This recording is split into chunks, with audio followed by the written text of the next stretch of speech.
اگر وہ اس چیز کا خیال تمہارے ذہن سے نہیں نکال رہا جو تم چاہتے ہو تو جان لو کہ دعا قبول ہو چکی ہے۔ یہ ذرا سی دیری تو بس ملاقات کا بہانہ ہے۔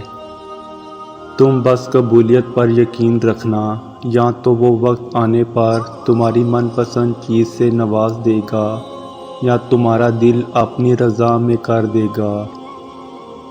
اگر ان کا چھوڑنا تمہیں اللہ کے قریب کر گیا ہے تو جان لو کہ تمہارے اس دل کو توڑنے کا یہی مقصد تھا جو انہوں نے پورا کر دیا ہے۔ تمہیں تو شکر گزار ہونا چاہیے کیونکہ تم نے جو پا لیا ہے وہ اس سے بہت بہتر ہے جو تم نے کھو دیا۔ تم انسان ہو، تم ہر چیز کو نظر انداز کر سکتے ہو، تم بھول بھی جاتے ہو، لیکن وہ تمہارا خدا ہے جس نے تمہیں بنایا ہے۔ جو بھی تم کچھ کرتے ہو وہ اللہ کچھ بھی نظر انداز نہیں کرتا، اور وہ اللہ کچھ بھی بھولنے والا نہیں ہے۔ وہ اپنے آگے انہی کو جھکاتا ہے جن سے وہ محبت فرماتا ہے۔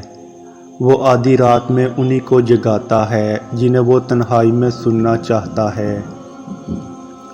اللہ کی رضا میں راضی ہونے کا مطلب یہ ہرگز نہیں کہ آپ دعا مانگنا چھوڑ دو۔ اللہ کو بہت پسند ہے جب تم اس پر توکل کر کے تمام پریشانیاں بھول جاتے ہو، صبر کرتے ہو۔ یقین کرو وہ پھر نوازنے میں دیر نہیں کرتا۔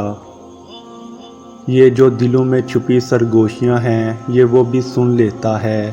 تمہاری دعا سے وہ تمہارا نصیب بھی بدل دیتا ہے۔ اللہ لوٹا دے گا تمہیں ہر وہ کھوئی ہوئی چیز جسے وقت تہجد تمہاری نگاہ ڈھونڈتی ہے۔ ہر دعا کے قبول ہونے کا ایک مقررہ وقت ہوتا ہے، اور اس وقت تک صبر، توکل اور دعا کرنا ہماری آزمائش ہے۔